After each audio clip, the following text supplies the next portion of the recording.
I had never believed in witches until that fateful day when I arrived in Salem Cove.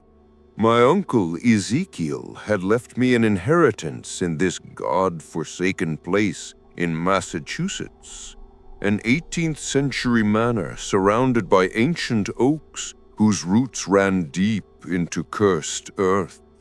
I planned to sell it as quickly as possible. The town made an oppressive impression from the very first glance. The air here smelled of old earth and something else, something musty, like the scent of ancient bones. Even on this clear October day, the sun seemed pale and lifeless, as if the very sky avoided this place. The first person I met was Elizabeth Thorn. She appeared on my doorstep the morning after my arrival, as if she had materialized from the morning mist. A woman in her 30s, with long dark hair and eyes the color of autumn sky, gray-blue with golden sparkles. She wore a simple dark dress that seemed to belong to another era. "You are the new owner of the Blackwood house?" she asked, and there was something familiar in her voice, although I was sure I had never seen her before. "Yes, I'm James Harrison," I introduced myself. "And you?" "Elizabeth. I live nearby." She glanced at the facade of the house. "Be careful with the basement. There, something is not right there." When I actually went down to the basement to sort through my uncle's old things, I understood that Elizabeth had not warned me in vain. The basement was cold and damp, saturated with the smell of mold and something else, metallic like rust or blood. In the corner stood wooden crates, and on the walls hung strange symbols, burned directly into the stone. They intricately intertwined with each other, forming patterns that were painful to look at. In one of the crates, I discovered old documents, records of court proceedings from 1692, witch trials. My uncle obviously had been a local amateur historian. Looking through the yellowed pages, I came across a familiar name, Elizabeth Thorn. But this was impossible. The woman in the documents had been accused of witchcraft and burned 300 years ago. A coincidence, I convinced myself. Just a namesake. But that night, I had a dream. Rather, not a dream, a vision so vivid and real that I still feel the smell of smoke and hear the screams. I stood in the square, surrounded by a crowd of people in colonial clothing. In the center burned a bonfire, and beside it, a young woman tied to a post. Her face, it was Elizabeth's face. That same Elizabeth who had warned me about the basement. "I curse you all," she screamed through smoke and flame. "I curse your children and your children's children. We will return, and then you will pay for every innocent soul you have destroyed." I woke in a cold sweat. The clock showed 3 in the morning. The witching hour, as they said in the old days. The next day, I decided to find Elizabeth and find out who she was. In a small town, everyone knows each other. But when I asked about her in the local store, the old man behind the counter only grimly shook his head. "There is no Elizabeth Thorn here," he muttered. "And thank God." "But I spoke with her yesterday." "Listen, son," the old man interrupted me, lowering his voice. "I've lived in this town for 70 years. I know every family, every name. The Thorns were cursed back in 1692. The last of the lineage died 15 years ago.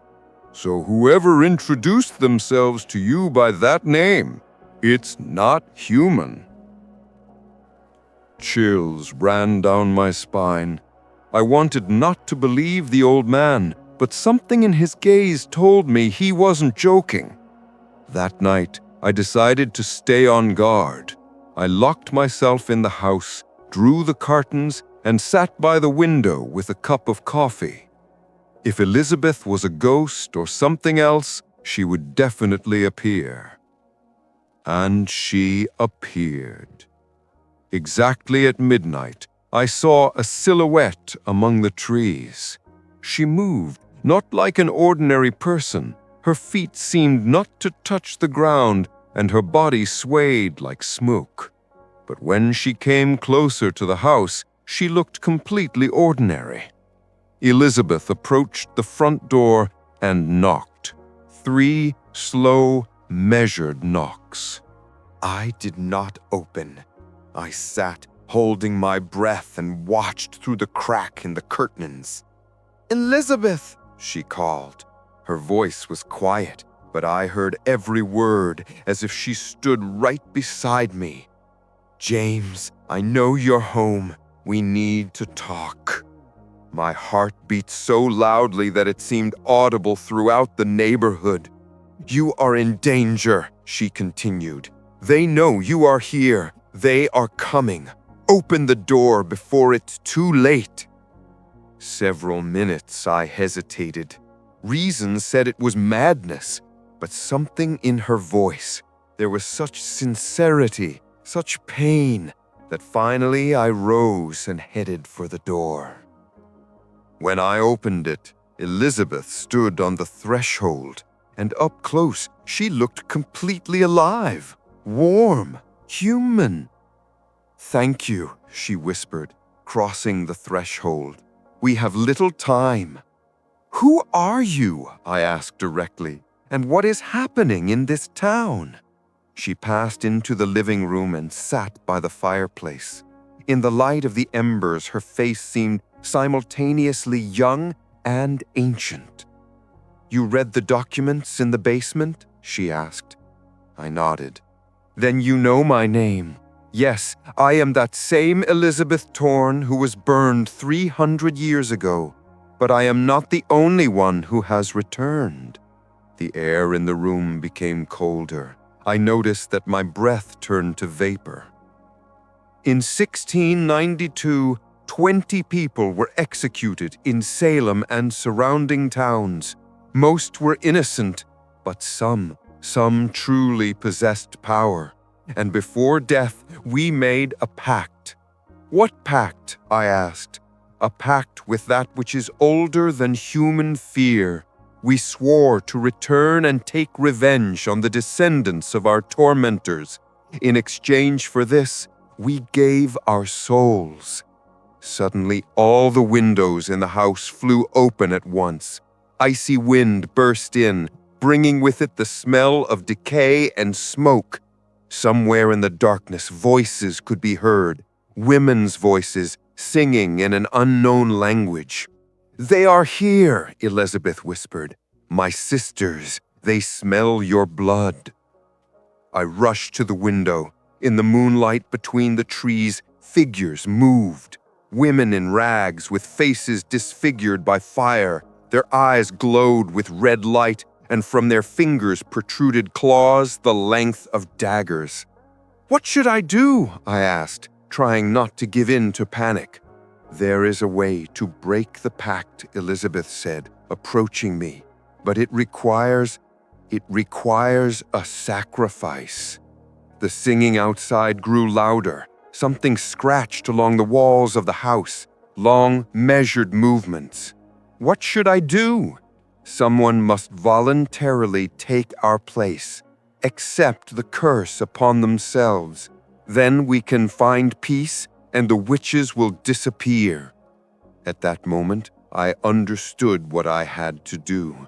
I don't know where this understanding came from, perhaps from Elizabeth herself, who had touched my mind. I agree, I said. Everyone turned to me. I agree to take your place, except the curse. James, no! Elizabeth whispered. You don't understand what this means. I understand, I replied, though it wasn't true. If this is the only way to stop the killings, I am ready. The witches exchanged glances. In their disfigured faces flickered something that had once been humanity. The descendant of Harrison offers himself as sacrifice. This is unexpected. This is just, added Mary Warren, blood for blood. She approached me closer. The smell of decay intensified. She extended her hand to me. Her skin was cold as ice and rough as tree bark. Do you swear to accept our curse? Do you swear to become the guardian of Salem, protector of the boundary between worlds? I swear, I whispered. Pain pierced me like 1,000 red-hot needles. I felt something dark and ancient penetrate my veins, my soul. The world around me spun, and I fell to my knees. When the pain receded, I raised my eyes. The witches had disappeared. Only weak traces of ash remained on the floor. Elizabeth still stood nearby, but she had changed. Her skin became transparent, as if she were made of moonlight. Thank you, she whispered, leaning toward me. You have freed us. She kissed me on my forehead, and her lips were warm, the last warmth of a human soul. And what now? I asked. Now I can go, and you will guard this place. Watch that ancient evil does not seep into the world again. And how long will this last? Elizabeth smiled sadly. Until someone else takes your place, maybe years, maybe centuries. She began to dissolve in the air, becoming more and more transparent. Farewell, James. Thank you for returning my humanity. And she disappeared. A year has passed since that night. People in the town consider me an eccentric hermit. They don't know that every night I protect their sleep from the nightmares of the past. But sometimes, when the moon is especially bright, I see her, Elizabeth. She stands at the forest's edge and looks at the house. She is free, but something keeps her here. Love that is stronger than death. And I know when my time ends, when someone else comes to take my place, we will meet again. Somewhere where there are no curses and ancient evil, where there is only peace. But until then, I will stand guard. And the dark shadows of Salem will wait. They always wait.